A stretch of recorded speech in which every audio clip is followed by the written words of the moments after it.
You ask Tiger to solve. This deals with linear equations with one unknown.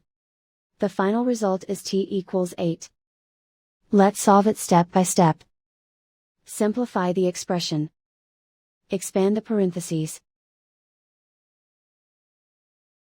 Simplify the arithmetic. Group all constants on the right side of the equation. Add 15 to both sides. Simplify the arithmetic.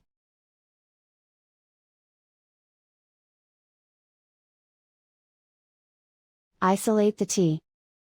Divide both sides by 5. Simplify the fraction. Find the greatest common factor of the numerator and denominator. Factor out and cancel the greatest common factor. And so the final result is t equals 8.